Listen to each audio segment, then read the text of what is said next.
this past weekend, Braves fans cheered as Dale Murphy returned to his old form from years past. He hit 3 home runs and drove in 10, and now ranks near the top in both categories in the National League. In New York, Davey Johnson Mets got off to a slow start, but now they're starting to come alive, as evidenced this past Sunday with late-inning home runs, first by Kevin McReynolds, and then by Gary Carter, his first of the year. Tonight, the Braves and the Mets from the Big Apple. Next on the Superstation.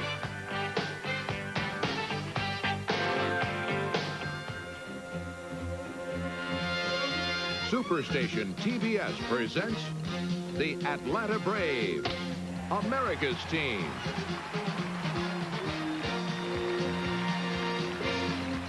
Atlanta Braves baseball is brought to you by Busch Beer. The beer with a taste as smooth as its name, Busch Beer. By the official airline of the Atlanta Braves, Delta. We love to fly, and it shows. And by Eckert Drugs, America's family drugstore.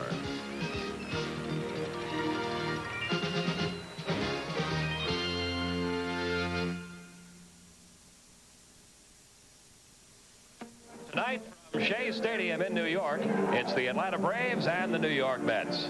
Hi once again, everyone, along with Don Sutton, Pete Van Weren, welcoming you to Shea Stadium, where tonight the first of a 2-game series between the Braves and the New York Mets about to get underway. As you know, Dale Murphy broke out of it over the weekend, 3 home runs, 10 RBIs in the series against San Diego.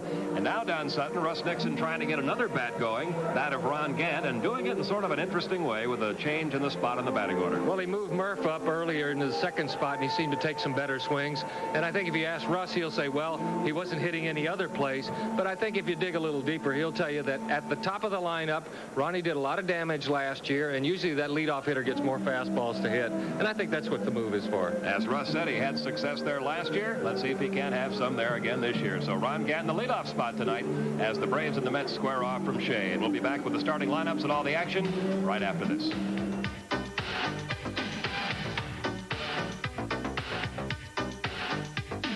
The umpires for tonight: Bonin behind the plate, Harvey at Pulley at second, Davidson at third.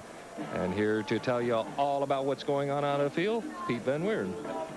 Okay, thank you. You take a look at the Mets defensively. McReynolds, Dykstra, and Wilson in right in place of Darryl Strawberry tonight. Strawberry has an ailing shoulder.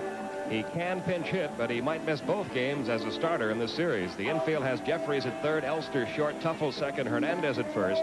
Gary Carter doing the catching, and on the mound, 26-year-old right-hander David Cone, who won 20 and lost only 3 last year. He's 1-1 in 3 starts this year with a 3.18 earned run average.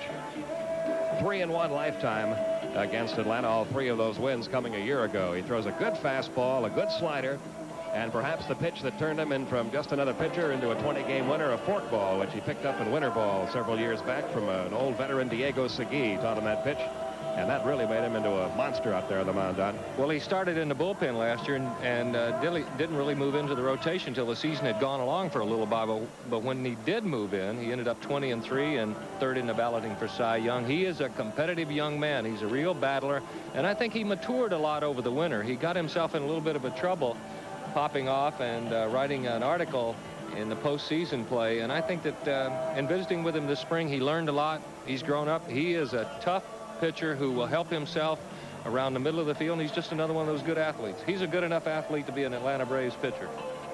The Mets come in with a record of only 8 wins, 9 losses. They are currently in 5th place in the National League East, a game and a half only out of first. The Braves come in right at the 500 level, 10 wins, 10 losses. They're tied for 3rd in the West, 1 game behind the division-leading Giants.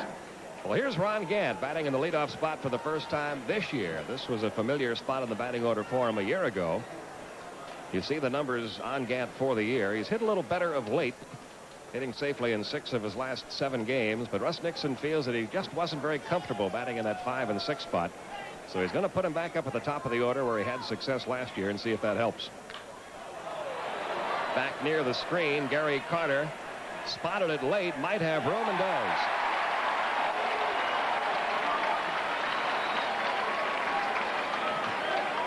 One pitch, one out here in the top of the first.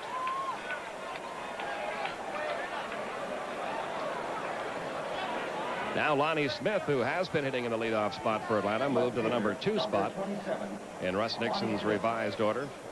He's done a fine job. 307, 3 homers, 9 RBIs. Leads the club in runs scored, which when you're a leadoff hitter, you're supposed to do. Pete, I asked him about the move, if it was going to bother him or change his way of hitting it all, and he said, no, I only know one way to hit. If it's over the plate, I'm going to swing at it, and if it's not, I'm going to take it. And he's one that could adjust to any spot in the lineup. He's a very aggressive hitter, and it's very unusual to see him do what he just did. Take that first strike. 1 ball, 1 strike. 1 out, just underway. A beautiful night in New York. The cool weather has left this area. Temperature in the 60s as we begin. And it goes to 2-1 now on Lonnie Smith. David Cohn. 1 win, 1 loss this year. Part of a very strong New York Mets pitching staff, maybe the deepest staff in all of baseball. 2-2 the count on Lonnie Smith. New York having a little bit of trouble with a couple of their starting pitchers. Bob Ojeda an earned run average of over 6, and Ron Darling an ERA of over 8. But outside of those two, just about everybody else off to a good start. That just missed the inside corner. 3-2. You can see the bite that Cohn has on that slider. He'll freeze a lot of hitters inside. And he'll work both sides of the plate. It's not just a one area pitcher. Just missed outside with a fastball. So the Braves have their first base runner. Lonnie Smith draws a 1-out first inning walk. That'll bring up Gerald Perry.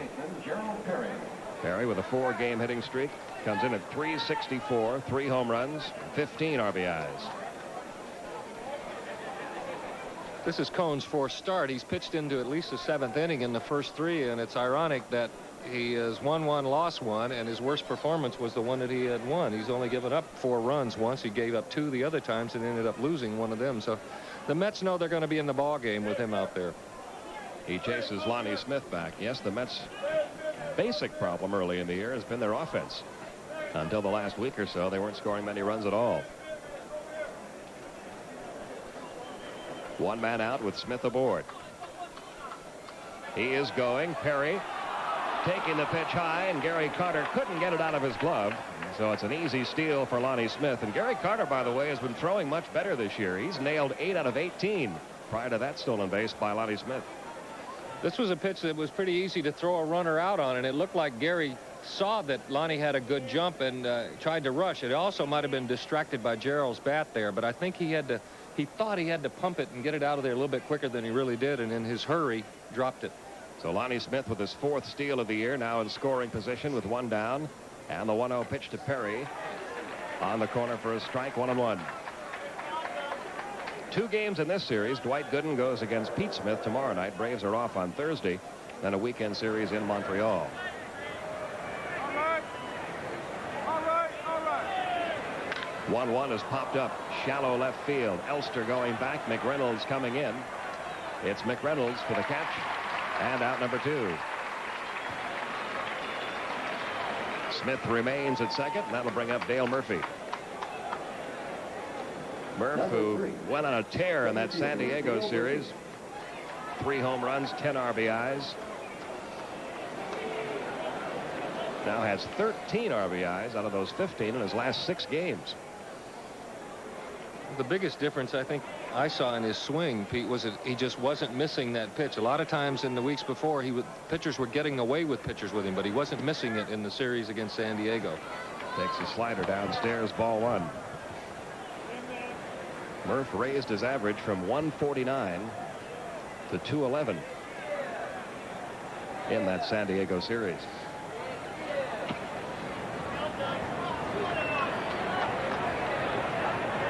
Two outs. Smith down at second, just underway from Shea Stadium. Good crowd on hand.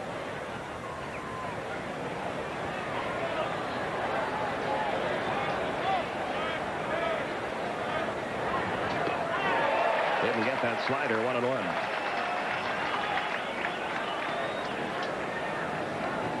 Weeknights in April, the Mets not always known to draw big crowds here at Shea, but they must have 25,000 or so here tonight.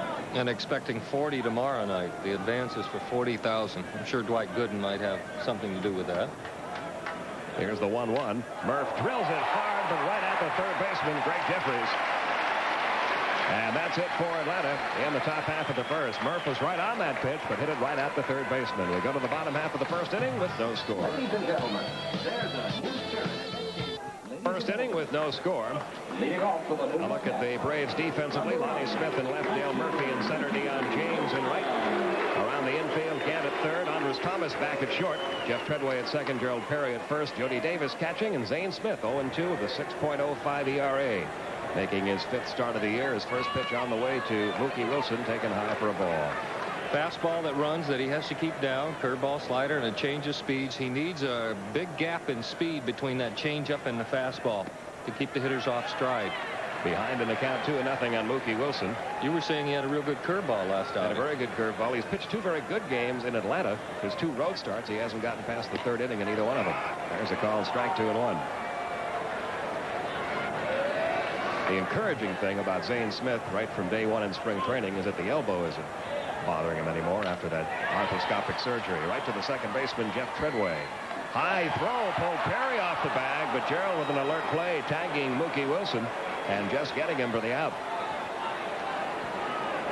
Well, that's why if you're the hitter, it's so easy just to give up and not really hustle and say, oh, it's an out. But you never give up. There's always a chance to make that play, and if Wilson probably been hustling, he could have made that a lot quicker. Treadway just took a nonchalant throw from the side. It looked like it sailed on him. That was a very good play by Gerald Perry. Now Lenny Dykstra off to a good start. 324, no homers, and 3 runs driven in. Always a thorn in Atlanta's side. He has a 341 lifetime average against the Braves. 0-1 the count on Dykstra. He's only faced Zane 3 times, and he's hitless against him. You know, it's funny when you look back how fast time goes. 5 years ago, he was playing stickball with one of those rubber balls out in front of my front yard in Southern California with my, at that time, 14-year-old son. 0-2 quickly to count on Len Dykstra. He's put on about 15 pounds. He wanted to drive the ball a little more, and what it ended up doing is that his home run production came down, but he ended up hitting more fly balls. And he's one of those hitters that the Mets want to hit the ball on the ground, spray it around, and run. His name, of course, rumored as heading elsewhere all winter long. But you can see the value in keeping a Len Dykstra and a Mookie Wilson on your ball club. With Darryl Strawberry unable to play in this series, you can still put Dykstra and Wilson out there together and have a very solid outfield. Sure, the only thing you lose is the long ball. You still have the high average, and you still have the good defense, and you still have the speed there. Here's the 1-2. That just missed. 2-2. Zane Smith lifetime 3-4 against the Mets.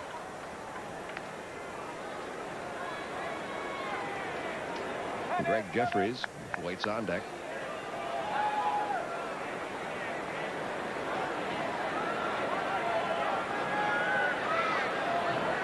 And a 2-2 pitch coming. Line into left center field. There's a base hit for Dykstra. So the Mets have their first base runner, a 1-out single by Len Dykstra. And that'll bring up the rookie, Greg Jeffries, just 21 years old. And you wonder, Don, if this kid will ever be able to live up to the expectations that the Mets and the media here in New York have made for him. Well, he certainly didn't waste any time showing how good of a hitter he was last year when he came up. The big question the Mets have is the position that might be best for him. He seems a little bit unsure, and his reactions are not as quick as third, but there's absolutely no doubt he can hit major league pitching. Only 3 hits in his last 36 at-bats. He's been struggling since the start of the season offensively, but the Mets don't expect that to last. He won a player of the year every level he stopped at along the in the minor leagues. A very dedicated youngster. Awaiting the pitch from Zane Smith and taking a strike. He has a routine he goes through in the wintertime where he has 10 separate exercises that he does every day. And one of them is really interesting. He goes into a swimming pool with a bat, takes 100 swings underwater, right-handed, 100 swings underwater, left-handed. All right, he says it's like resistance training. The 0-1.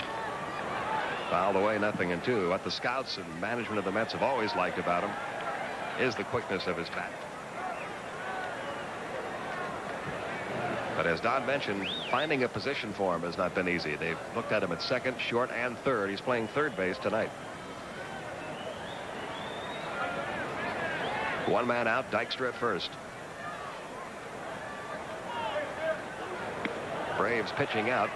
Dykstra was going nowhere. 1-2 the count. Well, the Braves might not have a base stealer who will steal you 700 bases or 200 bases, or they might not steal a ton, but Kevin McReynolds is one, like so many of the others, who have a high base stealing percentage.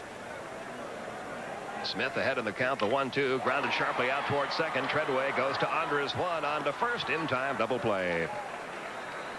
So that's it for New York. Each team with a base runner in the first inning. Neither team could do anything with that base runner. We've played one and we're scoreless.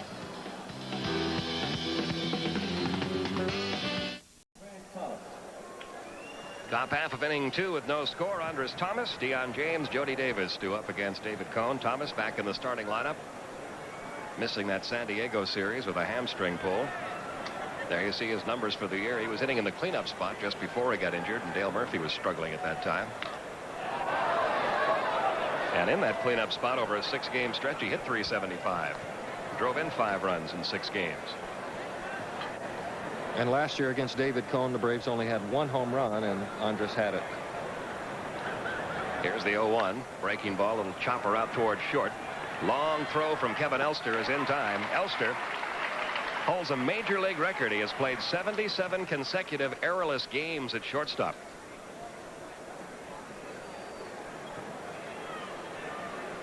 And when you read about him, nobody really has anything spectacular to say about him. They just say steady, okay, questionable this. But 77 in a row, that borders on spectacular, wouldn't you say? I would say so. Here's Deion James, right fielder, batting .292, no homers and 1 RBI. Takes a pitch low, ball 1. James platooning in right in the absence of Tommy Gregg.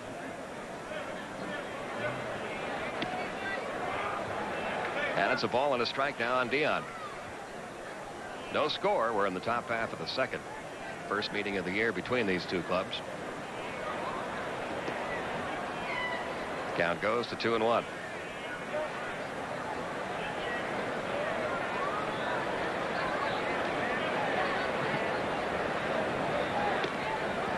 That caught the corner again, 2-2. Deion seems to be a very adaptable hitter, Don. He was a leadoff hitter his first year with the Braves all year, but doesn't seem to really matter where you put him in the batting order. If he's swinging the bat well, he'll hit. If he's having trouble, he won't. He's one of those guys I'm not sure you would see from the outside what was going on inside anyway. He tried to check his swing. They asked for help from third base on Bob Davidson. He says no swing. And the count goes to 3-2. By that I mean that just like on the check swing or just like on balls inside, he's going to take I think that I probably would have wanted that, but Deion just kind of keeps things inside and just keeps moving along. Grounds one slowly out towards second where Tuffle will field. Hernandez gets back to first, takes the throw, and quickly 2 down in the top half of the second. Well, now here's a hitter, Don, that Russ Nixon's anxious to see get going. Jody Davis hitting just .148, no homers, 4 RBIs, 1 for his last 29. All I heard I didn't see the Braves a whole lot this spring, but we kept hearing where I was working that his shoulder was bothering him. And, you know, you and I haven't had a chance to talk about it. And how serious was that this spring? Well, he says it's something that happens to him at the beginning of spring training every year, that the shoulder's always a little tender, and it just takes playing and throwing a lot to get it into shape. But it only affects throwing and not swinging? Well, he says it affects all parts of his game, but after about 2 weeks of spring training, he said it felt fine. Was it just watching him swing and trying to remember back when I pitched against him, it seemed like it used to, if you left a ball up in the strike zone, he would drive at the right center. But it appears now that he's kind of dropping that shoulder and pulling out a little bit, so that what's happening is a looping fly ball rather than having the ball driven. He's got the count in his favor right now, 3-0 with 2 outs and the bases empty. Takes the strike, 3-1. And it's going to be a low strike night.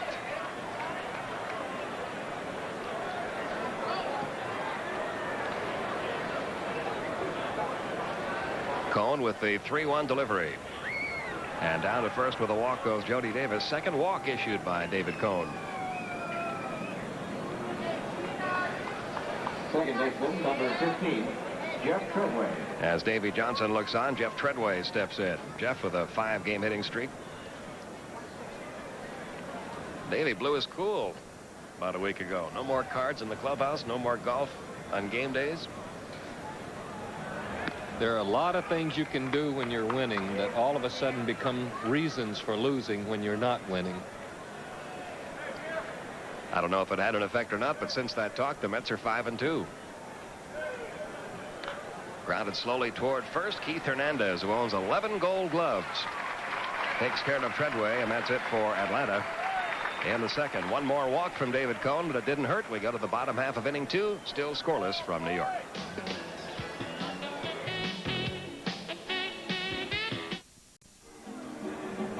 This is the only stadium where they provide background music for the disclaimer. This telecast is authorized under broadcasting rights granted by the Atlanta National League Baseball Club and is intended solely for the entertainment of our audience.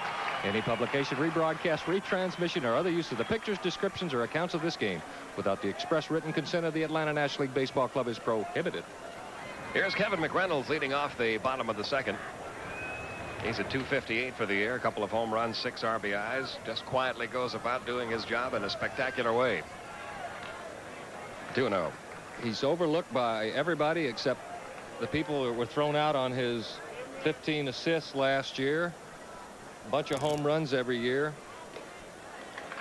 3-0 the count now, and McReynolds. Mets have been having trouble in this early part of the season scoring runs early in ball games. They've only scored 14 runs in the first 4 innings collectively in all 17 of their games. One of the Davey Johnson commenting that really makes it tough on the pitchers, because every pitcher going in when the team's not hitting early in ball games, realizing that you can't give up a run. You're going to be trailing. Ball 4 to McReynolds.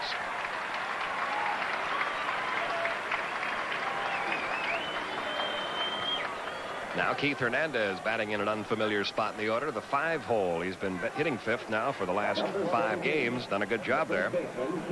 8 for 24. Overall in the year, hitting .236, 2 homers and 4 RBIs.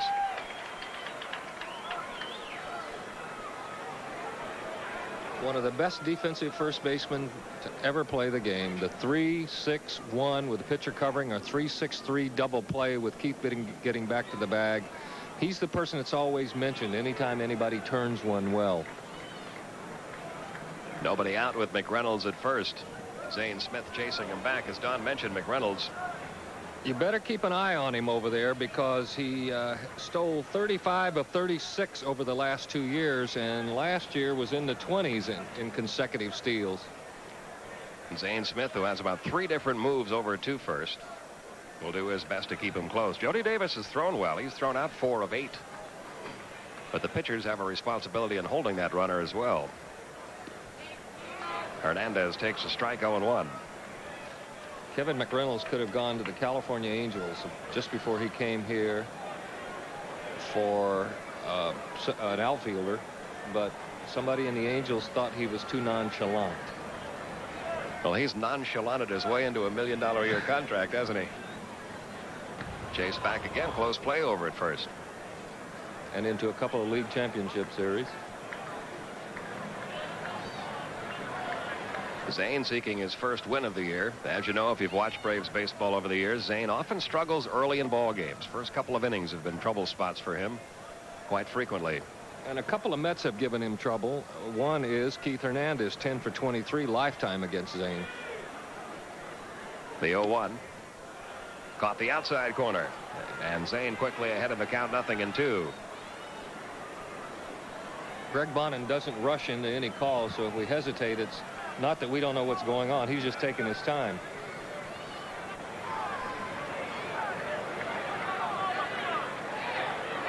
Here's the 0-2. Tried the same pitch, but missed outside with it, 1-2. You saw that graphic a moment ago. That first and third start that Zane Smith made were both on the road. The 2 good starts he made at home. And this is the 5th. Let's hope the mathematical progression doesn't follow the same sequence. 1-2 on the way. Down and away, 2-2. No score. We're in the bottom half of the second. Pete Van Weeren, Don Sutton with you from Shea Stadium.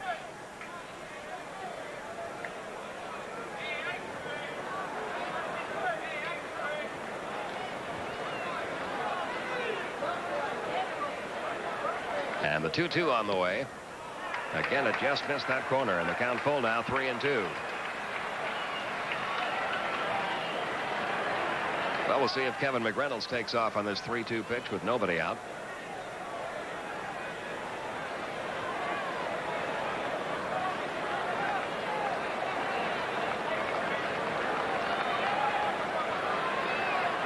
He is running, and the 3-2 swung on, missed. Jody Davis's throw will not get McReynolds. McReynolds in there safely with a stolen base, his second of the year, as Hernandez goes down on strikes for the first out of the inning. He gives you the impression that he is not running very fast, but what he does is take long strides and is so graceful that he gets there so much quicker than you think. He really didn't have a big jump that time. He was moving as Zane started moving, but still his speed is deceiving. So with one out, McReynolds now at second, and Tim Tuffle, the second baseman, off to a good start with a .375 average.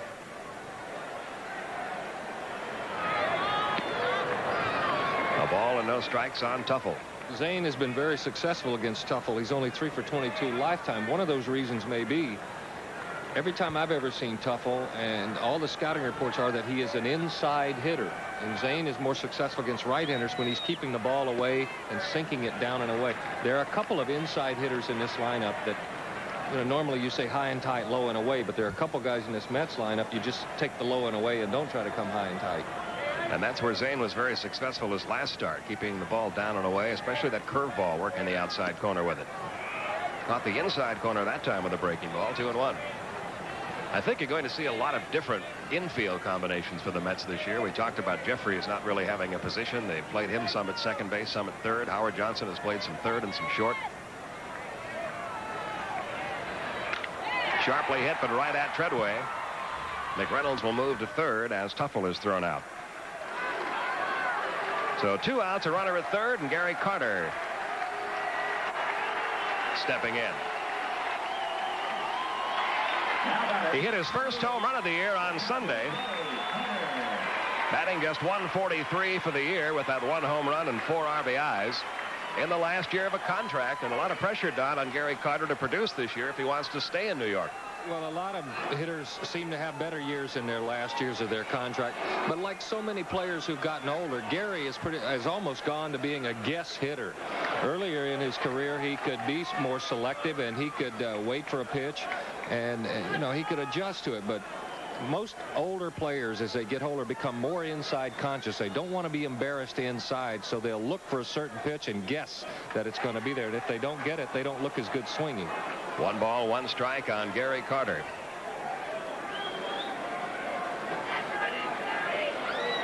In his prime, Carter, you'd never see Carter hitting 7th in a batting order. He'd always be in that 3, 4, or 5 spot. Count goes to 2-1. He has an attitude and a love for this game almost unsurpassed among major league players. Little tap toward third. Ron Gant on the short hop, throws on to first. And that's all for New York in the second. They get a runner as far as third and no further.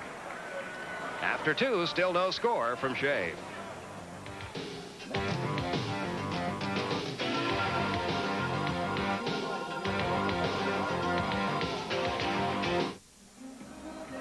Still no score here at Shea Stadium as we go into the third. The NBA playoffs are here.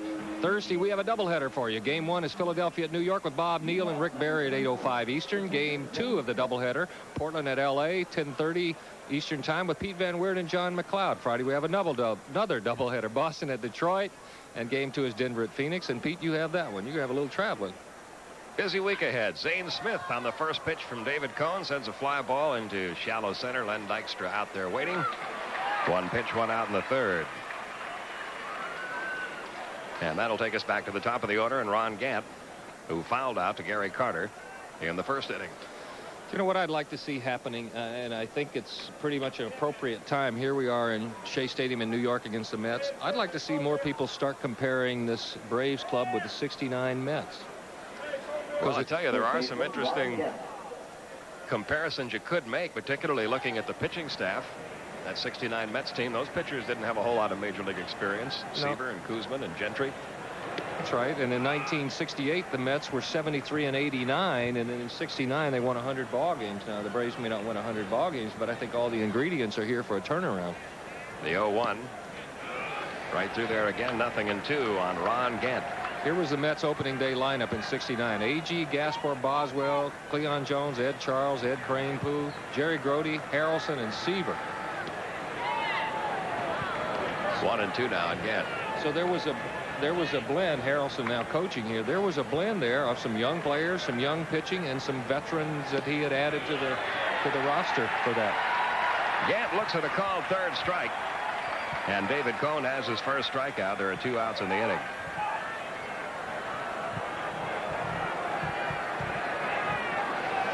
Well, Ron didn't seem too happy with this. Dave Cone dropped down every now and then. Most of the time it's that breaking ball or the slurve that he throws, but every now and then he'll drop down and try to throw that fastball and run it back over the plate. And as we said earlier, it's a low ball night, and that can only help pitchers like Zane Smith and David Cone. Now Lonnie Smith, who walked in that first inning. All the way back to the screen. 1 ball, no strikes. David Cone has a name for the pitch when he drops down and comes sidearm. He calls it his Laredo slider. Old sidewinder. Fouled back by Lonnie. 1-1. Did he come up with that name before or after his brief tenure as a sports writer? I don't know as though you'll see David Cone writing many postseason columns anymore after his Jay Howell incident last year. Hit deep to left, but right at McReynolds. And it's a 1-2-3 inning for the Braves in the third. We're moving along rapidly here at the end of 2.5. No score from Shea.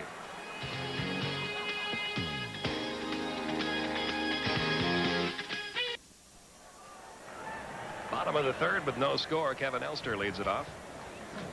268, no homers, 6 RBIs. Hit only 214 last year. Has a little power. Hit 9 home runs a year ago. And everybody believes he's a much better hitter than that 214 average that he posted a year ago.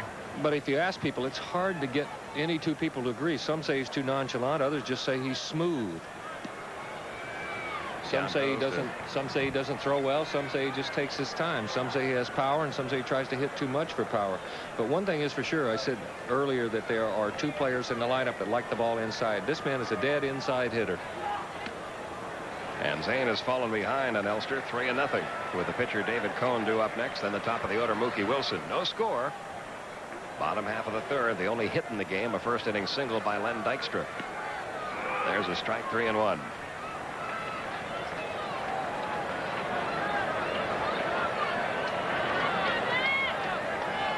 Mets, of course, picked by just about everybody to win the East and win it going away. And most opinions. There's a fly ball to right. Toward the line goes Deion James. Now he comes in a bit. He kind of circled that one, but he made the catch. Elster retired, and David Cone will be the hitter. And Don, what's your feeling on a ball club and a ball player when everything that you pick up prior to a season, it says you're going to win the division by 10, 15, 20 games, then you get off to a start like this? When does the pressure begin to start to get the thing turned around? Well, I think in New York it's a never-ending pressure because you get reminded of it every day. I think in a city like Atlanta or in Milwaukee or some other places, L.A., it would be tough. I think that probably it won't start bothering people and they won't start pressing from the manager's standpoint till somewhere around June when you're about 50 or 60 games. Then if you're still like this, then you're not only going to be reminded by the press, but you'll see the manager making more moves other than no golf. Here's the 2-0. There's a strike in the outside corner. 2-1 to David Cone, a .250 hitter. 2 for 8 on the year. And the count even now. 2-2 on Cone. Al Campanis used to say, everybody's going to win 54, everybody's going to lose 54. It's the 54 in the middle that make a difference. Off the end of the bat. Count holding 2-2 on David Cone.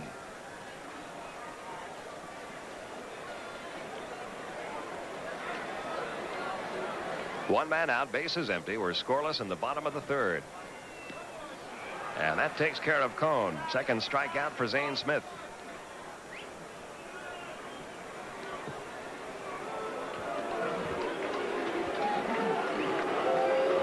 Now back to the top of the order, Mookie Wilson, who grounded out to second in the first inning.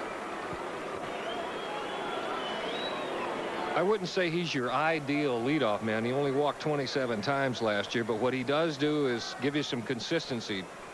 Last 3 years he's been 289, 299, 296, and every year it seems like he's one of those guys you hear is going to be traded someplace else. The 1-0 to Mookie is downstairs 2-0. Last year it became quite vocal between Wilson and Dykstra, both of them coming out and saying they wanted to play every day. They were platooned in center last year and will be this year again when Strawberry's healthy. Shallow right, Deion James, another long run, but he gets there, and it's a very easy inning for Zane Smith. The Mets go down 1-2-3, and after 3 at Shea, still no score.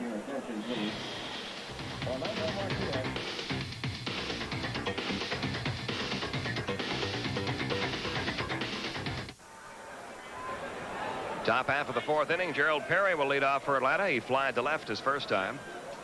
He'll be followed by Dale Murphy and then Andres Thomas. No score. David Cone and Zane Smith matching zeros. 0-1 on Perry. Not too many people have given Gerald Perry trouble in his short career, but David Cone is one that has. Did he go? No, says Bob Davidson. 1 ball, 1 strike. Gerald just 2 for 13 now in his career against David Cone. Fastball whistles inside, 2-1.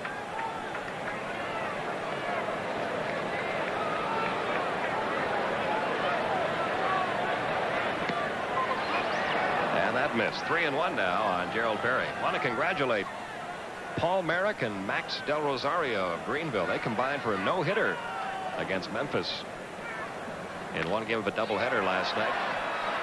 Third baseman Greg Jeffries handles the pop fly.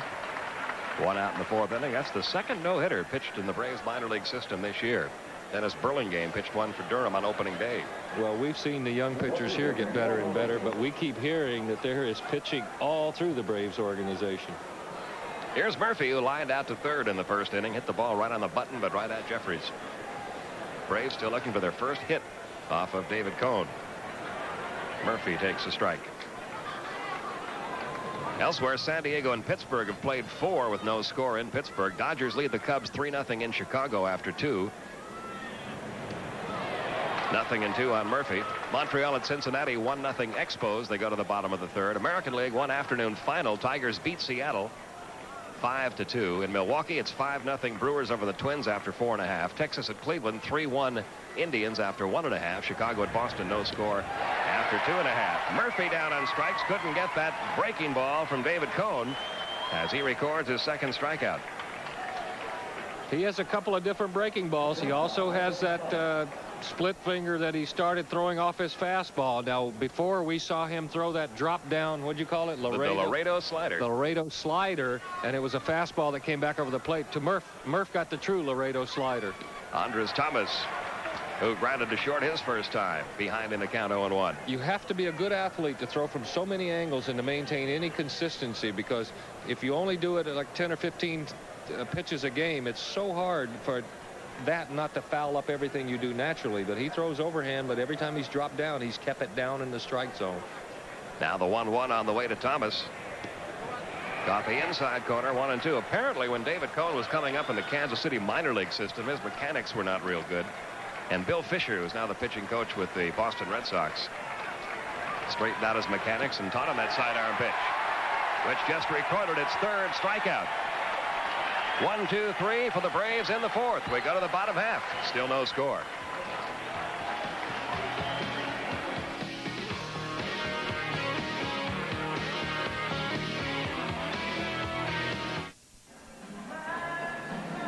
Bottom half of inning 4, no score. Davey Johnson, one of the most successful managers in the history of the game. He's had 5 straight Mets teams win 90 or more games. And he looks on as Lenny Dykstra, who has the only hit of the ball game, steps in to lead off the 4th. The hit was a single to center in the 1st inning. Pete Van Weeren, Don Sutton with you for the first 4.5. Ernie Johnson, Billy Sapple come over for the 2nd half of the game. Where's Skip? Skip's on assignment NBA. He'll be handling some of those NBA playoff games. He'll be joining us Sunday. He's working on that theme for Sunday's game. You have to have it both in English and French. That'll take some time for him. 0-1 the count on Dykstra.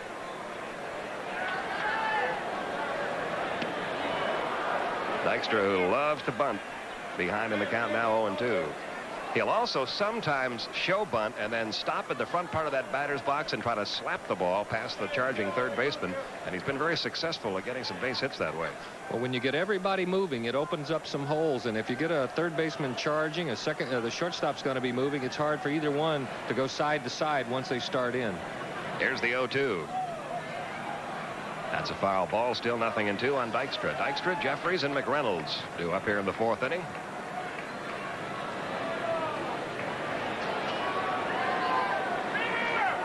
Gant with 2 strikes on Dykstra, playing a little deeper. With no strikes or 1 strike, he has to play right on the edge of the grass.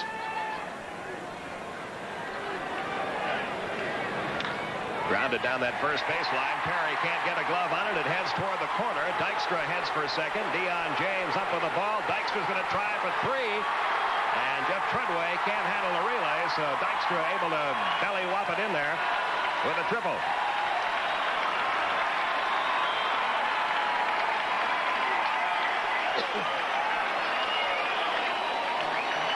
He has both hits in the game.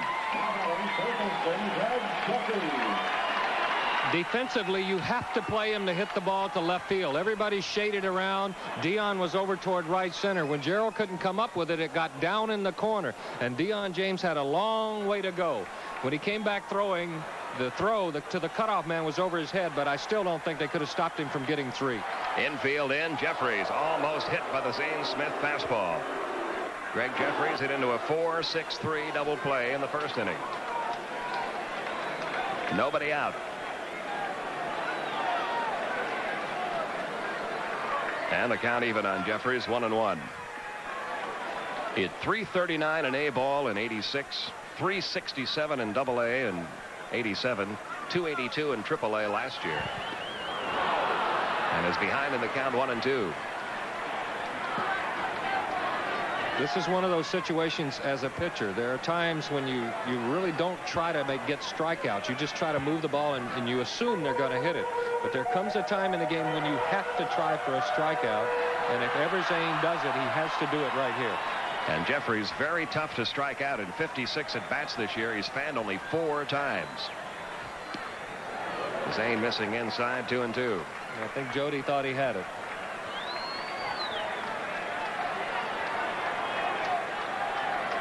No score in the game, but Dykstra at third with nobody out in the bottom of the fourth. The 2-2, little tap toward third. The runner's going to have to stay put. Ron Gant throws on to first, and there's 1 out.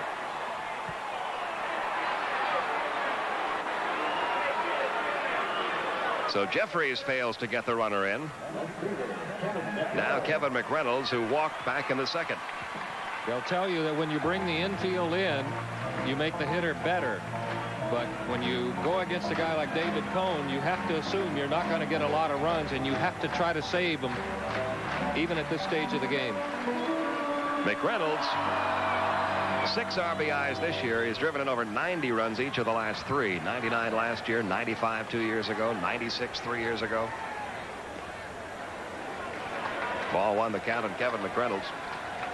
Well, when you have a Strawberry and a Hernandez in your lineup, and they're mean so much to the offense, you're going to see a lot of left-handers.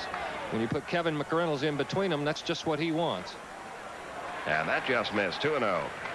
And Zane is getting to the situation now where McReynolds excels. He is one of the best. You use the term cripple shooter. When the pitcher's behind in the count and have to throw a strike, he's one of the best cripple shooters in the National League. High fly ball to deep right center, deep enough to get the run in. Dion James waits for it out there, makes the catch, but here comes Dykstra with the first run of the game. It's 1-0 New York. RBI number 7 for Kevin McReynolds.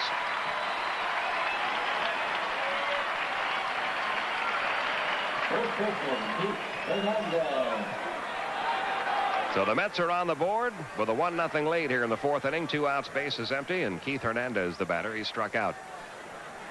His first time up, like Gary Carter, he's in the last year of a contract. And the Mets watching very closely to see what kind of a year he has before deciding what to do about next year and whether to offer him a new one or not. 0-1 the count.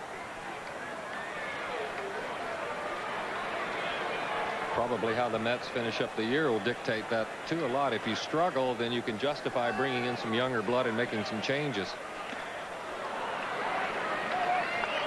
0-2 on Keith Hernandez.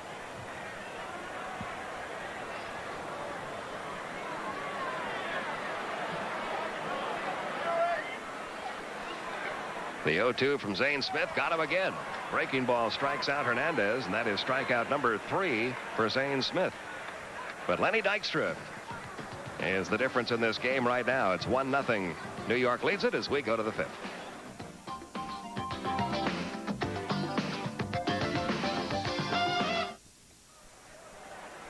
There's your score as we go to the top half of the 5th inning. Deion James, Jody Davis, and Jeff Treadway.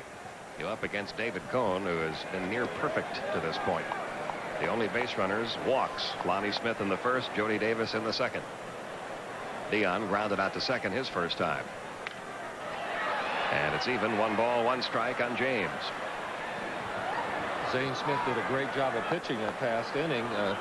It was a double that, or triple that could have very easily been a double, and then to get the next 2 outs in the fashion that he did, he has to be real pleased. But he looks at the board and is behind 1-0. Count goes to 2-1 now on Deion.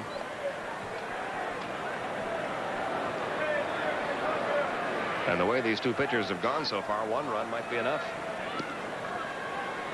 3-1 now to Deion James.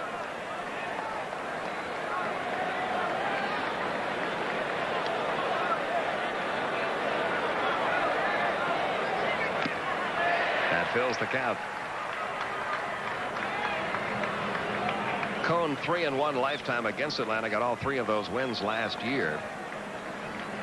He's so tough to adjust to because he can do so many things from so many angles. And James lifts one into shallow right field. On the run, Mookie Wilson can't come up with it. And Deion James with the first Atlanta hit to lead off the top half of the 5th inning. Mookie almost got there. The catcher, Jody Davis.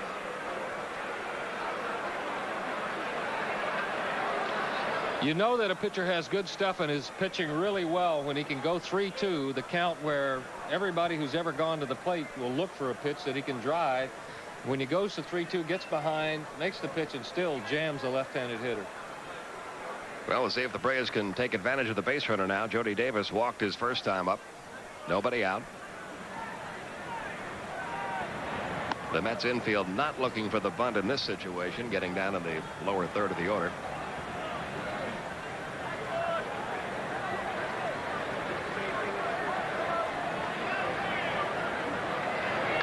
Jody Davis gives him the bunt anyway, but he bunts it right back to the mound. There's 1 out at second. Jody Davis beats the rap at first.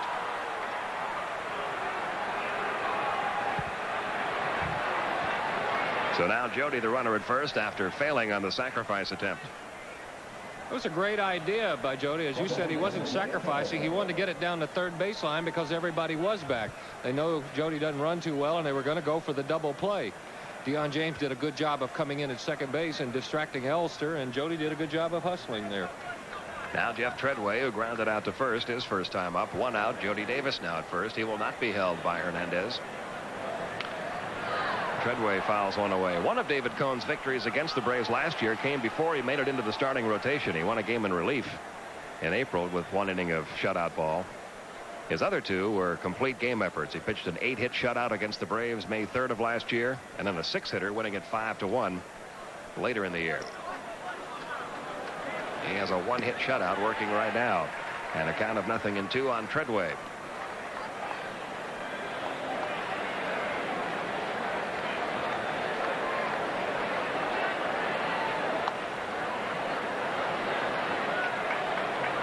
Now the 1-2 coming. That misses low.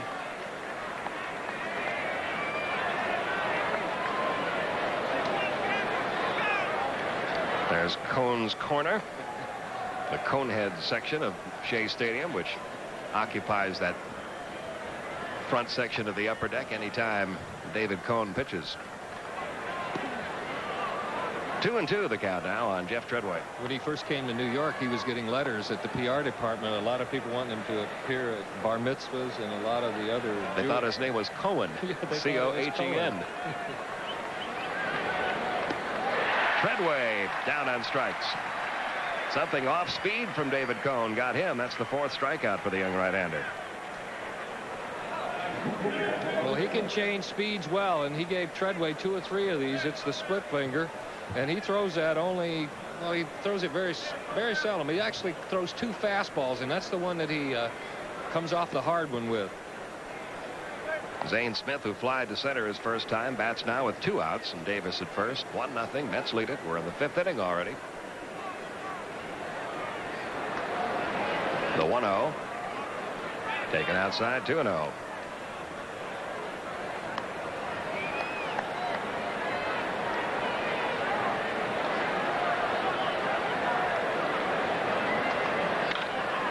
Little fly ball, a shallow left center field. McReynolds comes over and makes the catch to retire the side. Well, the Braves get their first hit, but they strand the runner at first. And we go to the bottom half of the 5th inning, still 1-0 New York.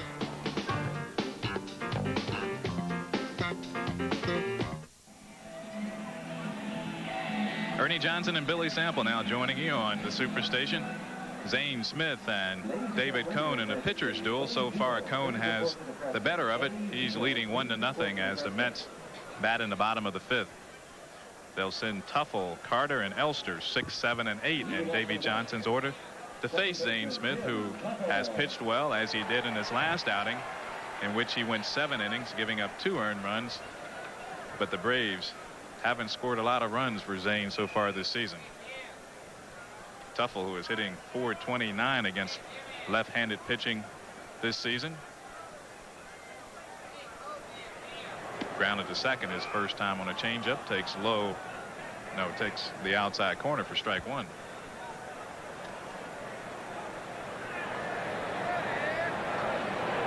Tuffle at .360 is now behind the count, 2 strikes. Zane mixing it up. Fastball running away and into right-handed hitters, and the curveball and the change. And he gives Tuffle a good morning, good afternoon, good night. 3-pitch strikeout for Zane, his 4th this evening.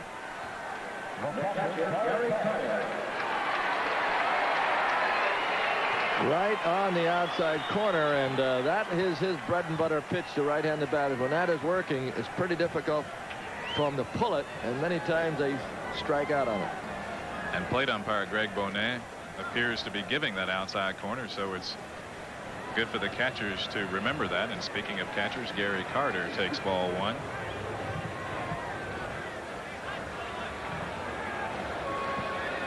Have good movement on your ball and get a good couple of inches on the corner, and you can be successful in the major leagues like my esteemed partner was, Ernie Johnson.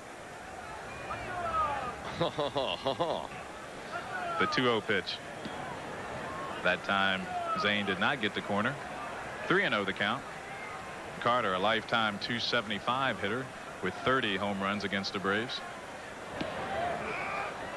And now we'll have a 3-1 count to 10 with.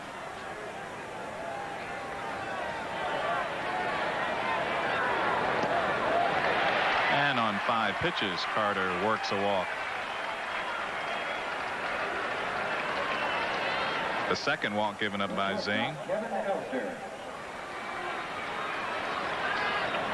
who otherwise has been around the plate. Kevin Elster, the batter. Kevin flied to right his first time. Had a big game against the Braves last season on April 26th. He had 4 hits. As he fouls the first pitch back.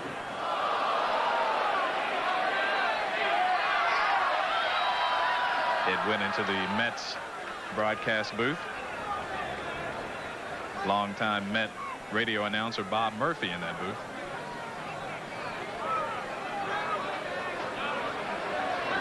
The 0-1.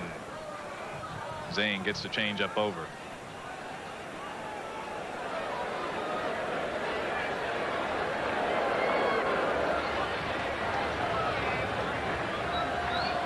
Elster, who has handled 259 chances without an error. 77 consecutive games. I would think at the end of the year you'd have to tip your groundskeeper real well, because Yes, sir. you would think through that period of time you would have a bad hop single just by accident, if nothing else. Had a late swing at that pitch.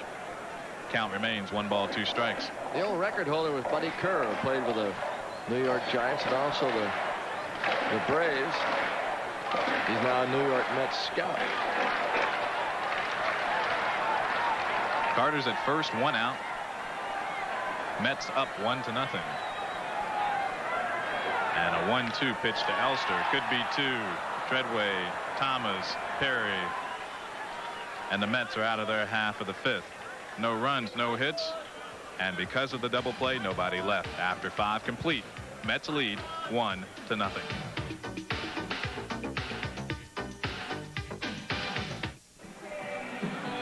Braves playing catch-up, batting in the top of the 6th. They'll have the top of the order, Ronnie Gant, Lonnie Smith, and Gerald Perry, to face David Cone, who's in search of his 2nd complete game of the season.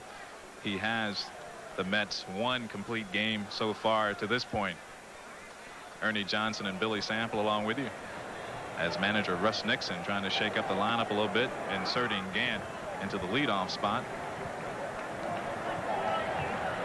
Ronnie coming off a 19 homers, 60 RBI season. Most of that from the leadoff spot, as he is now behind the count 0-2.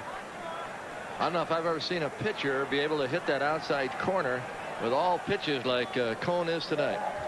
He is just threading a needle out there. And we'll see if he will drop down on Gant as he did the last time he faced Ronnie. Yes, he is. And he tried that outside corner that Ernie was speaking of. That time just missed. 1-2 the count. Ronnie looking for his first hit of the night. He is 0 for 2. Cone again dropping down to the side. That time a curveball stayed high. Count evens at 2.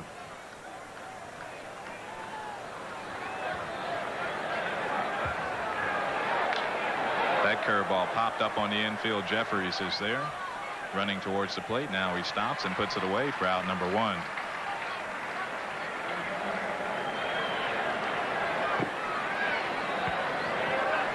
That'll bring up Lonnie Smith, who moves out of the leadoff spot to the number 2 spot. As we said, Russ Nixon trying to get Ronnie out of a early season slump back into a familiar area, leadoff, in which he hit most of last season.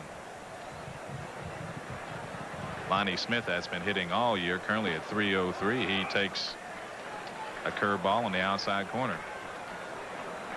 I don't know what it feels like, Ernie, but when you get a couple of inches on the outside corner and you keep hitting it, you've got to feel that you're in control. Cone has thrown very few pitches, that time dropping down. Then sometimes you got an umpire that will give you that pitch, even if it just nips it, maybe sometimes an inch outside. And an advantage for the pitcher is if he can hit those spots and the umpire knows he's going for them, he's going to get some pitches. Cone falls behind the count, 2 balls, 1 strike to Lonnie. When you're wild and the ball's all over the place, the umpire really doesn't know where to concentrate. But a good catcher will give the sign and hope the pitch is there, just like that. And the umpire will say, hey, he didn't move his mitt. You might have the mitt just an inch outside. And Carter's smart enough to pull some of those pitches back. Yeah. Get those old veteran catchers and know how to pull pitches and frame the strike zone. The 2-2 hit to short Elster, and he's been perfect for 78 games so far. 2 away.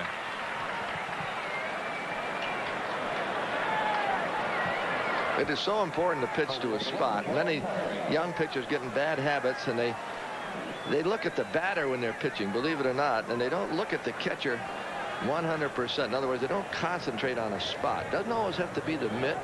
It could be a shoulder or a knee even, but throw to a spot. And Gerald Perry hitting at .353, looking for his first hit. Takes low for ball 1. I'm not sure if that was the split finger, but it went down in a hurry. And bad habits that some kids get in is because they can't, it's not their fault. They'll pitch batting practice without a catcher. And so they're pitching differently. You know, they're just kind of taking in the whole picture, and they throw the ball over the plate. So they're kind of looking at the batter and rather than concentrating on a catcher. The 2-1. Low and inside, 3-1 the count. I didn't think about that, Ernie, how Well, I know most batting practice pitchers are throwing, or pitchers pitching batting practice are throwing without a catcher. Yes, it's not a good practice. That's why some managers say they want a catcher back there at all times. And Perry draws a walk. Cohn's third walk of the night. And when you look at his numbers, that's the only thing that's different so far from last year to this year. So far, and now 28 innings, Cohn has 12 walks, a little high for him. But everything else has been right on target. Murphy gets, if a Perry gets a jump, he's going to try to steal that base. It's a tying run. Gerald has 4 stolen bases so far this season.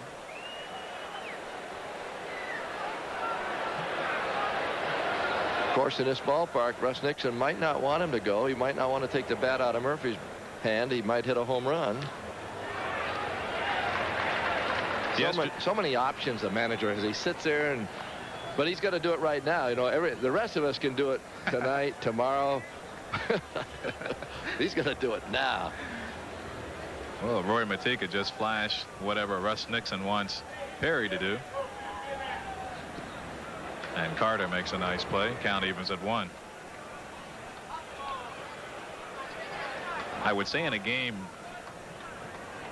like the games against San Diego, when Dale had such an incredible series, that in this situation Russ Nixon wouldn't want to take the bat out of Murphy's hands. But in a 1-run game in which Cohn is throwing as well as he's throwing, he might send Perry. 1 ball, 2 strikes to count to Murphy.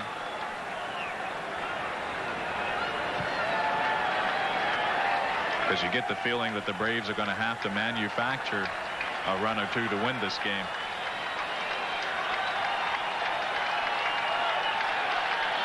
Perry's going. Sidearm slider, strike 3. Cohn's 5th strikeout of this evening. And the Braves go quietly in the 6th after 5.5. The Mets are clinging to that. Braves trailing by 1 as the Mets bat in the bottom of the 6th. They'll send pitcher David Cohn, and then the top of the order, Mookie Wilson and Lenny Dykstra, to face Zane Smith.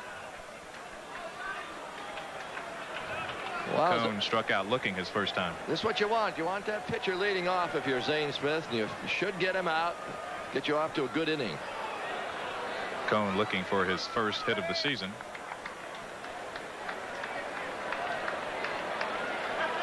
Right-handed thrower, left-handed hitter.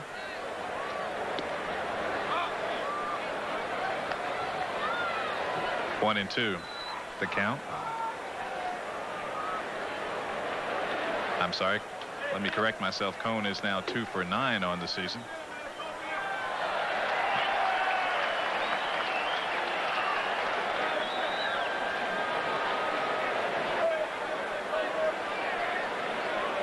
The 1-2 stays inside. The count evens at 2.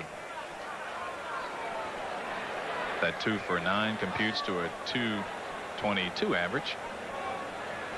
And there were 2s all the way across as Cohn hits a 3-hopper to Thomas, who bounces it to Gerald Perry for out number 1. Well, this was really testy for Gerald Perry. Thomas had an easy play, and he threw it about 10 feet short. These are difficult plays to make. The ball can kick off. Short hops are easy. Nice play by Perry on a poor throw by Thomas. I wonder if Andres is a little rusty after missing that last series or last homestand with that hamstring injury. Doesn't throw with his leg, though, Bill. William Mookie Wilson, the batter, and Mookie fouls the first pitch past Bill Robinson, the first base coach. Sam Palazzo coaches at third for the Mets. While we have a second, I'd like to wish our best wishes to Matt Justice, a young man who's in the burn unit of the Humana Hospital in Augusta. Hope his injuries heal well, and he'll make that 2.5-hour drive to the stadium once he gets out of the hospital.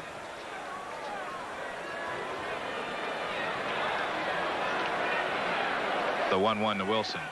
Change up outside. 2-1 the count.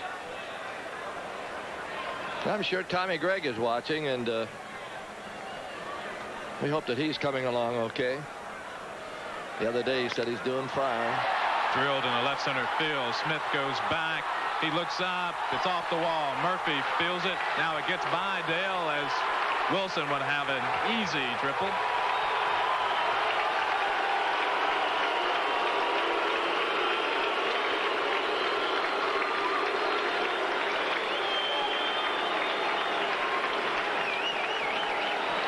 The second triple by the Mets tonight will have a runner at third base, 1 out, and Lynn Dykstra the batter.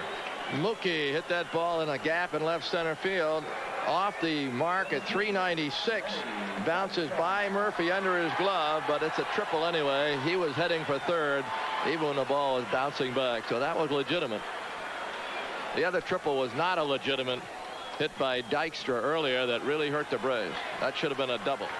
And Sam Palazzo has just given instructions to Wilson. The Braves move their infield in. Cone's not giving up many hits, and the Braves can't afford to let another one get away.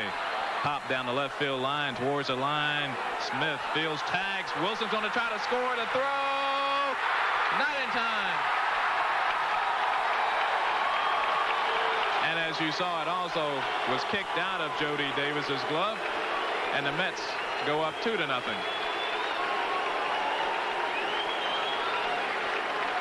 Lonnie Smith with the catch.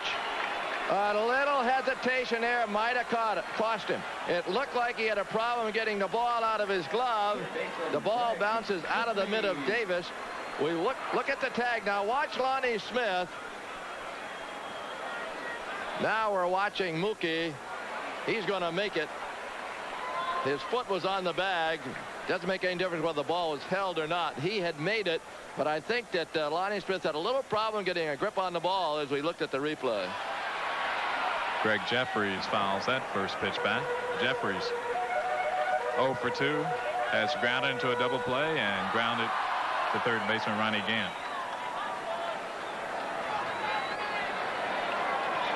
And that's the double clutch that Ernie was mentioning.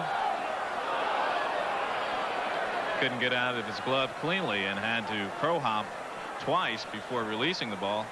And maybe he was a little startled because on a shallow fly ball like that, I wouldn't have thought that Palazzo would have sent Mookie Wilson, or Mookie would have gone on his own.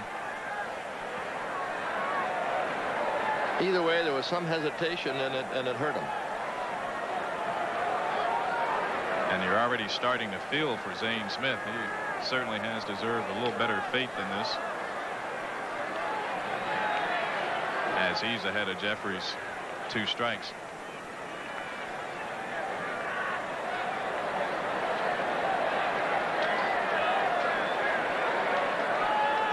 Seems as though Zane has had the tougher matchups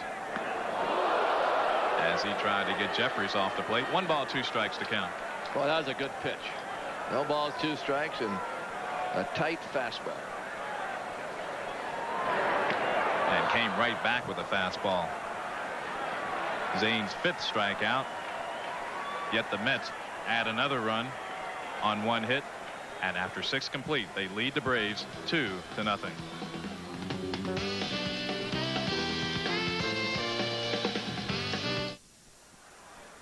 David Cone has a 1-hit shutout through 6. He'll face Andres Thomas leading off the 7th. And to bring you to play-by-play, Ernie Johnson. Thank you, Billy. First pitch is a strike. Thomas is 0 for 2 with a ground out and a strikeout. Cone 120 last year, and you can see why tonight. He's a good pitcher. They got him from Kansas City. Here's a slow roller that could be trouble. He throws it into right field. Thomas is going to reach second. I don't know if Andres is hurting. Let's take a look. Andres down at second base. He might have pulled that hamstring again. He was running gingerly in the second. Probably be an infield hit and an error. I believe you're right, Ernie. We'll take another look at this as Cone, and he's actually has made that play before. You look at it and you think, geez, why would he throw a ball like that in that situation? Now you see the anguish and the pain on Thomas's face as Andres pulls in to second base. And one of the dangers of having a hamstring injury is, one, that it's lingering as Jim Acker gets up in the pen, And 2, early in the season when it's cold in some of these places, it really doesn't do much for the hamstring because it's difficult to get it loose. Deion Jane for the runner at second, nobody out. Hit to center field. Dykstra's going to catch it. Thomas will tag. He's going toward third, and he appears all right. He made it. Dave Pursley didn't go out to talk to him. He's at third base. Thomas talking with Matika now. Fly ball now would make it a 2-1 game. Now Jody Davis. Davis has walked, and he reached on a fielder's choice when he tried to beat out a bunt. They got the force at second. The Mets lead at 2-1. They have 3 hits, and the Braves have only 2. The Mets guilty of an error. That by their pitcher, and we'll see if it hurts them. And the Mets will concede this run. The infield is back.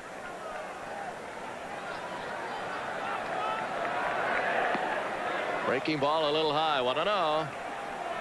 They drew over 3 million here last year. They prettied up the place. They got the paintbrush out. Really a nice looking ballpark. Hit foul right over Roy Matika's head. David Cone, and he has his cone heads out there in the upper level. Got his own cheering squad. Cone corner. Yep. 1 ball, 1 strike. Sidearm. He got it in there even though he hung it. He didn't want it in there. Carter was looking for it on the outside part. 1 ball, 2 strikes. Now they yell for a strikeout. The Braves trailing by 2. And Jody Davis swings and misses at a curveball strikeout. That sweeping sidearm curve has gotten Davis for out number 2. Well, Cone wants the strikeout to keep the runner at third from scoring. And on consecutive pitches, threw him that sidearm breaking ball. And we talk about backdoor curveballs a lot. A couple of times tonight, Cone has thrown front door curveballs, the one that hangs on the inside half, but he still has enough movement to freeze the batter from swinging at that ball. There's a split finger that goes low and chased by Treadway. 0-1. He's thrown the split finger more to left-handed batters and that sidearm breaking ball to right-handed batters. Atlanta needs a 2-out hit. Broken bat grounder instead. No balls and 2 strikes. Darrell Evans grabs the bat. He would hit for Zane Smith. Smith pitching in tough luck here tonight. Trails 2-0.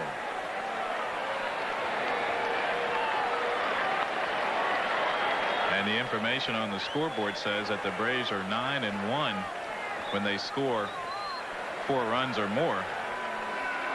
And you don't like the odds so far, the way Cone has pitched so far tonight. No balls, 2 strikes. Top of the 7th. Here's your pitch. Low. 1-2. The players the Mets traded to Kansas City to get Cone are no longer playing baseball. To our knowledge. There's a liner to the mound. Treadway hit a soft line drive right back at the pitcher. The Braves miss a scoring opportunity. We go to the bottom of the 7th.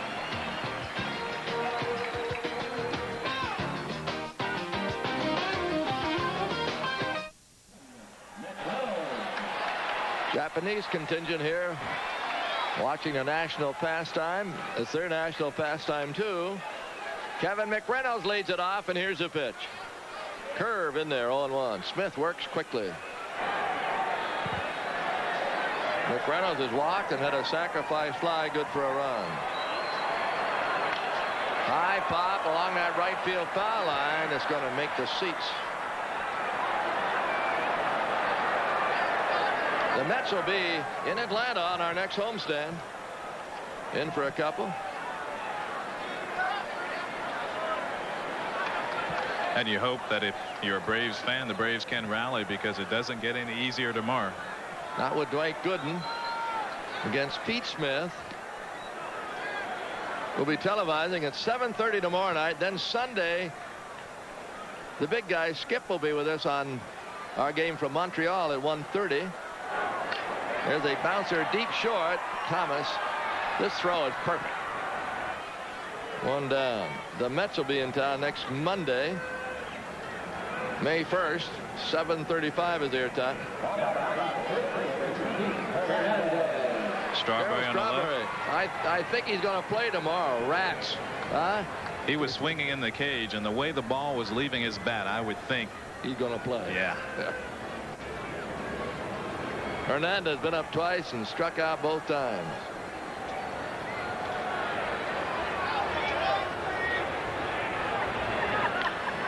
Pop foul. Out of play. Here it is, our first day gone. I'm talking about when we get home. All right, let's see. New York is in for 2. Philadelphia for a couple, and Montreal for 3. Then the Braves go east again. Asking you to pick up your tickets for the next homestand. We've got a lot of things happening at the stadium. Special days for the Golden Age group. College students, families down low. So check with the Braves at 522-7630. They'll give you all the information.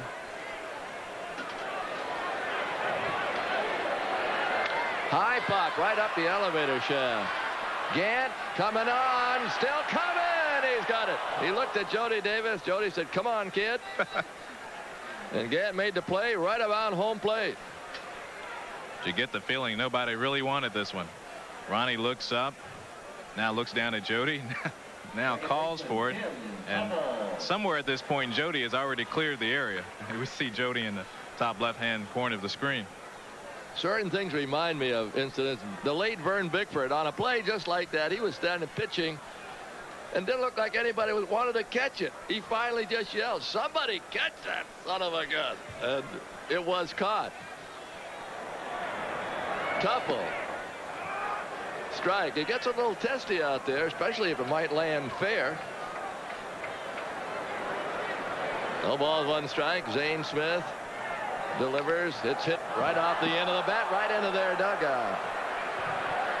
0-2. On one of those kind of pop-ups, Ernie, that's a harrowing feeling when you look at the other fielder and that other fielder's looking at you and the ball's still on its way down. Yes.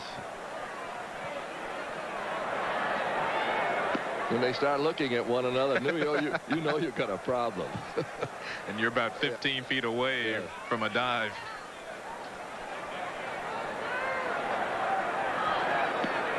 Good pitch. A strikeout, a 1-2-3 inning, and a half dozen strikeouts. And so far, Zane Smith has got nothing to show for it but a loss unless the Braves rally. And he'll be lifted for a pinch hitter. It's 2-0 as we go to the 8th.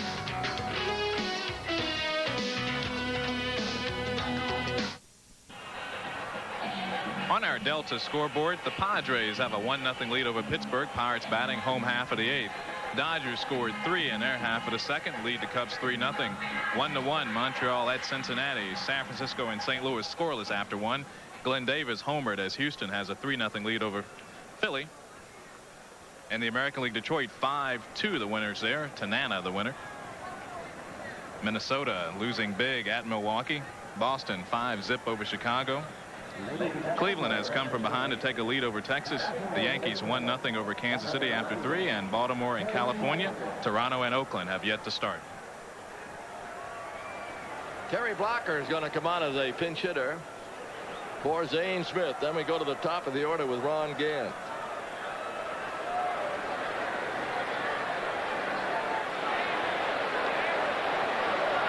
He runs up the bunt, takes it low.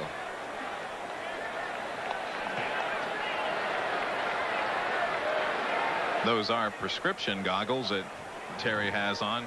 Why else would he wear them unless they were prescription goggles, if anybody wanted to know.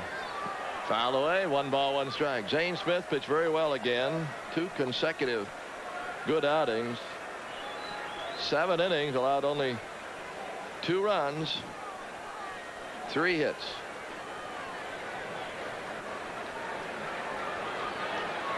It'll probably be Jim Acker in the bottom half of this inning, or in the 8th. Blocker was called up, and Tommy Gregg injured himself. 1 ball, 2 strikes. Jim Acker is ready to go. He's thrown for a while out there. That looks like a distant bullpen, but it really isn't. That lighting out there isn't too good. It's only 358 feet. Boy, anybody can hit a ball that far, Bill. In this pitcher's ballpark. Yeah, we were discussing it on radio. Strikeout of Blocker. I felt this was a pretty good hitter's park when it's only 338 to the lines and 358 to the bullpen, 371 to the power alley. Bill said you got to really crank one to get one out of here. Here's Ron Gant. 396 to left and right center field, and way back 410 there, to center. Way back there, Bill. 371 where you hit them all. Here's Gant. All you have to do is throw a fastball on the outside half and let the hitter hit it 395 feet. On that outside corner again. He's been wearing it out. 20 wins in 88, and I think he had about 5 in 87.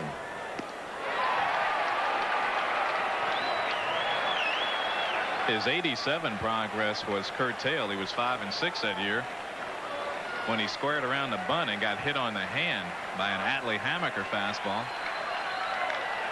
Well hit toward left field. McReynolds is back there by the wall, and that ball is going to be in the bullpen. I told you it wasn't very far out there, Bill.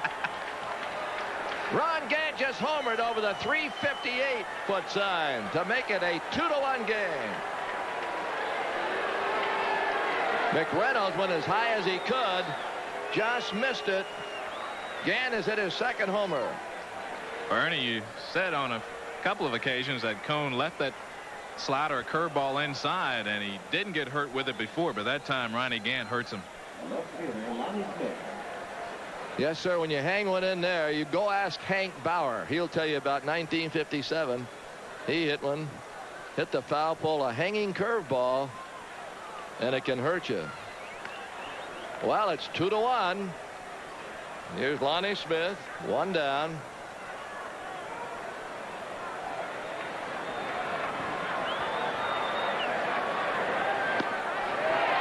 One ball, 1 strike. We've seen a lot of tragedy in ballparks. Everyone knows about the soccer incident over in England. There was a young man that fell out of the 2nd deck in Candlestick Park a few years back. There's a bunt, and it's going to be caught.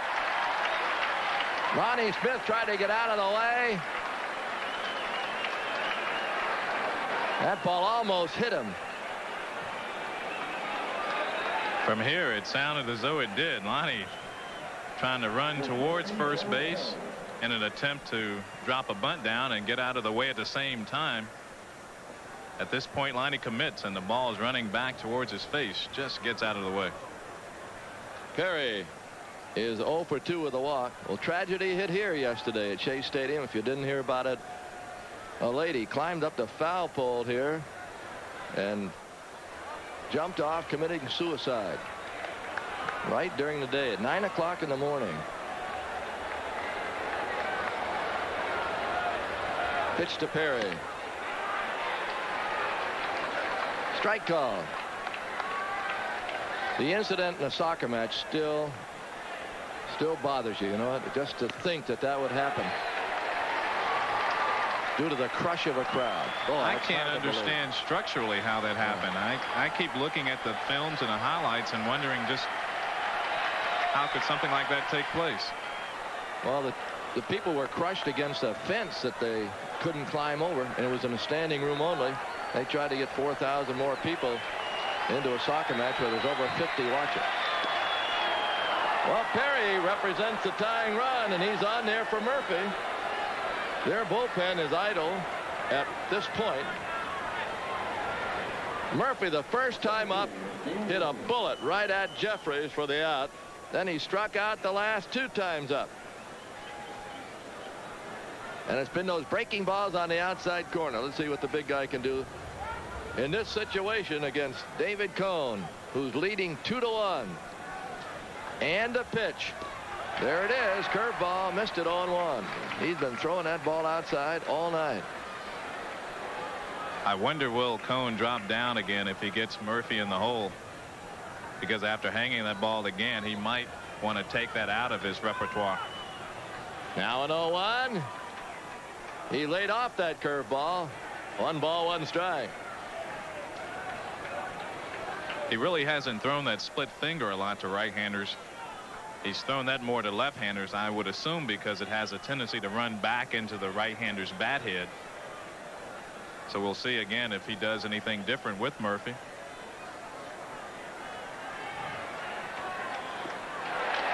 Rolling away. 1 ball, 2 strikes.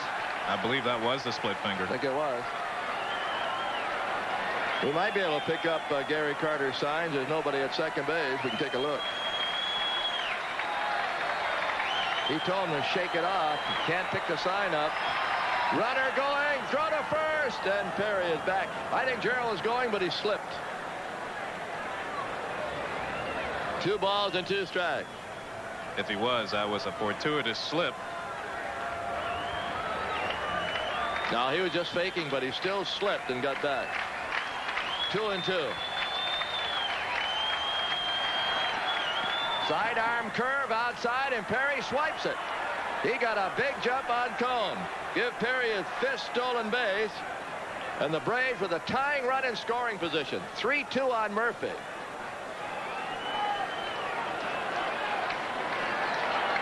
Now a 3-2. Swung on this. He struck him out with that breaking ball. 3 strikeouts in a row for Dale Murphy. The Braves get 1 on a homer by Gant. We go to the bottom of the 8th.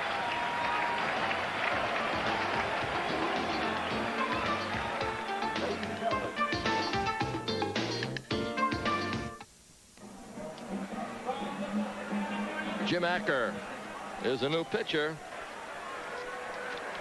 This is Acker's 9th win, 9th game rather. His ERA is good at 2.13.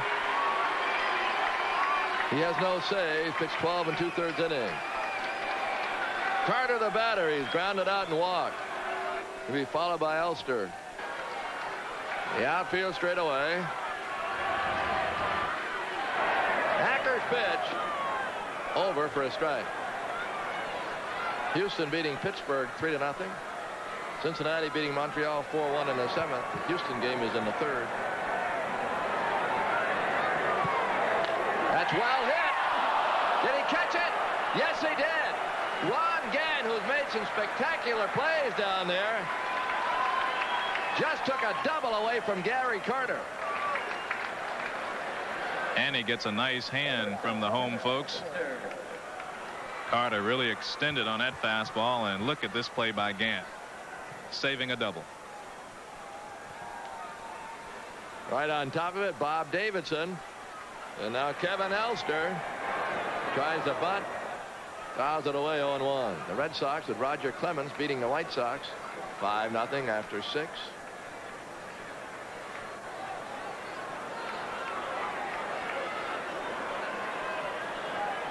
On 1.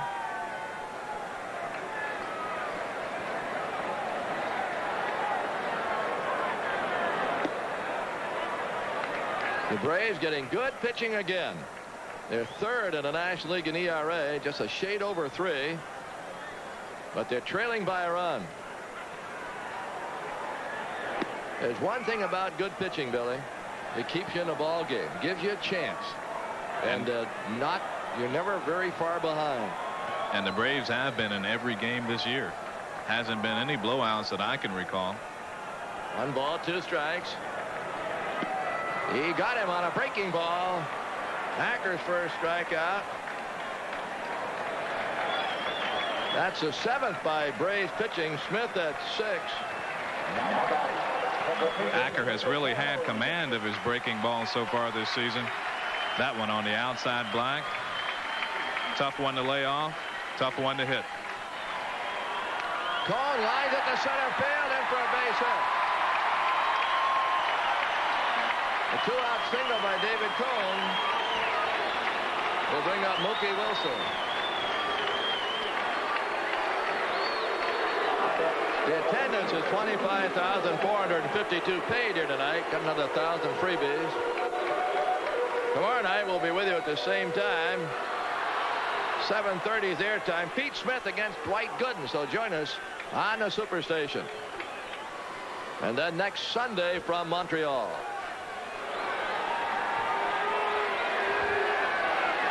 They will not hold Cone at first. Perry playing behind him. Strike on a fastball. Mookie's grounded out, flied out, and tripled and scored in the 6th.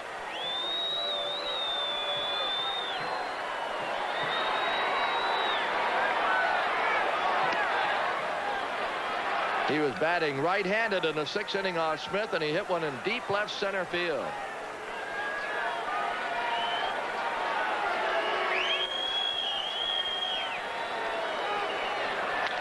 A bouncing ball to Treadway. That'll end the inning. And the Braves go to the 9th, needing a run.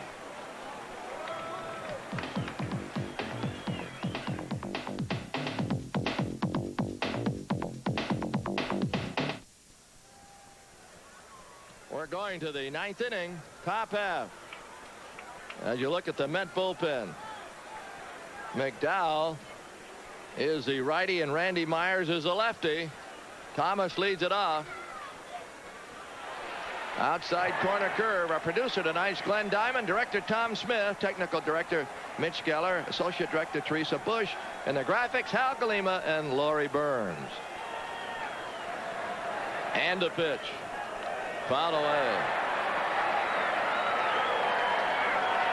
Thursday nights at home. For the senior citizens, you get a break on tickets. Outside, Monday nights are for the families. You get a break on upper-level tickets, courtesy Chevrolet and the Braves. Students on Friday night get a break, college students. Thomas is out of there on strike. Cone is still using that breaking ball, but now he's not dropping down sidearm or 3/4. He's still coming over the top with it, or is coming over the top with it, not wanting to take the chance of hanging it again. Look at that bottom out. I have 9. Do yours add up to 9? Here's Deion James. 1 out, nobody on. 2-1.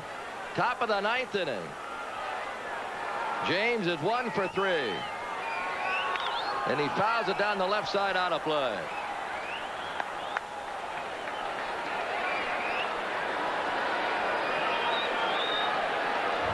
One ball, one strike. He's coming right back at him, and there's a line drive hit left field. The tying runs at first. It is not over yet. Jody Davis comes to the plate. A runner at first and 1 down. James now with 2 hits tonight. Davis has walked, reached on a fielder's choice, and struck out, and Carter goes out to more or less say, don't hang one to this big guy.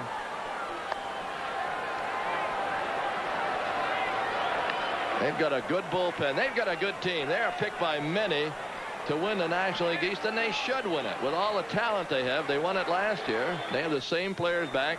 Funny things happen, however, in this game. But the majority of people pick the Mets to repeat. 0-1. Well, they could have a couple of injuries, but I don't know.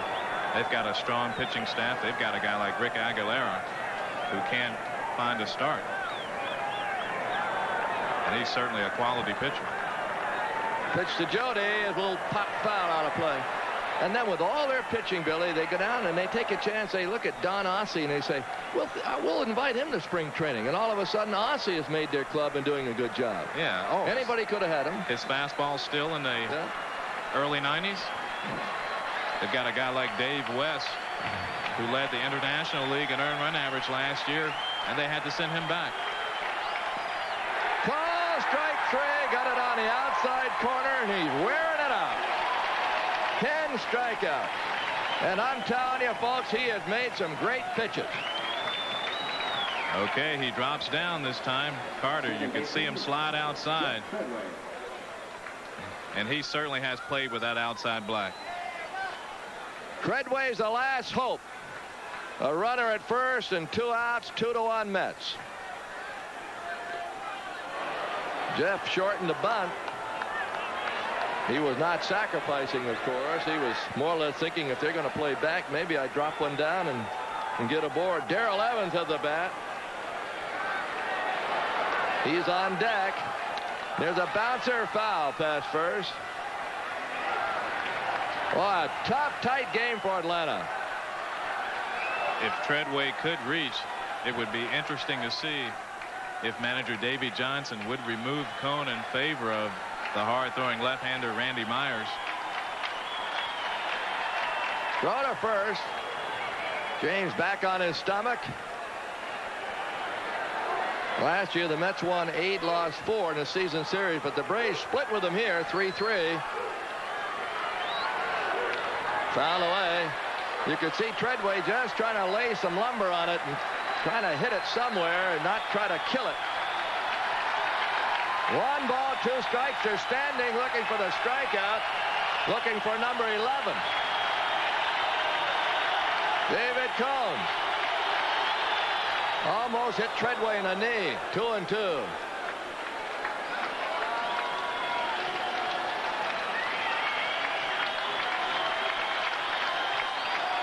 James off first. Standing at Shea. Cone against Treadway. And there's a liner hit left center field. Treadway gets a single. The tying runs at second. Now everybody goes, ooh, and sits back as Darrell Evans comes to the plate, looking for his first pinch hit. Batting for Jim Hacker, number 11, Darrell Evans. And I think he's got the hook.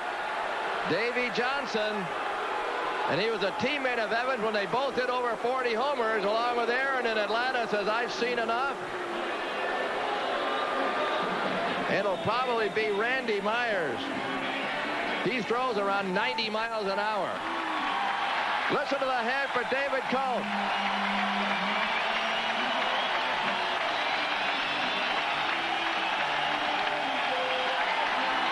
All right, David. Doffs his cap. Myers comes in, and we'll go out for this commercial.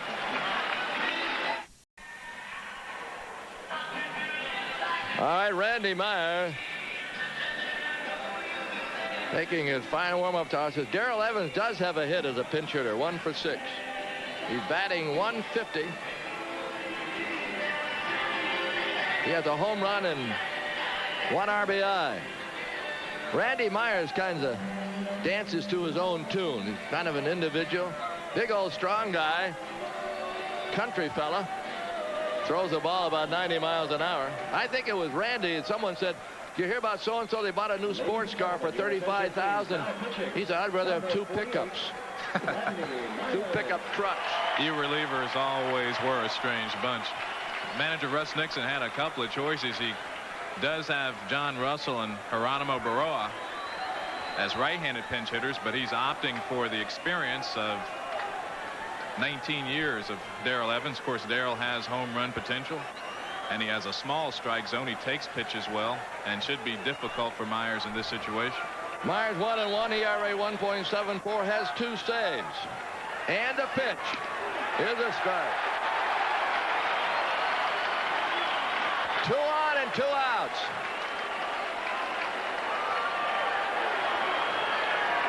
Runners first and second. James at second. Treadway at first. Evans waiting the pitch. Did he go? Yes. 0-2.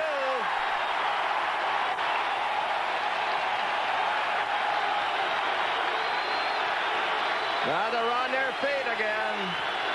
2-1 Mets. 2 on. 2 outs. Evans not happy with this call. Bob Davidson making the call. It appeared to be correct. Darrell trying to get that bat started. Myers throws, as Ernie told you, in the 90s. You don't have a lot of time to get the bat off your shoulder. The sign by Carter. Myers ready. And a pitch. Swung on, hit out to short. Short to second. Mets win. A tough loss for the Braves. They had the tying run at second, go-ahead run at first. Lose it by a score of 2-1. We'll be back for the totals after this.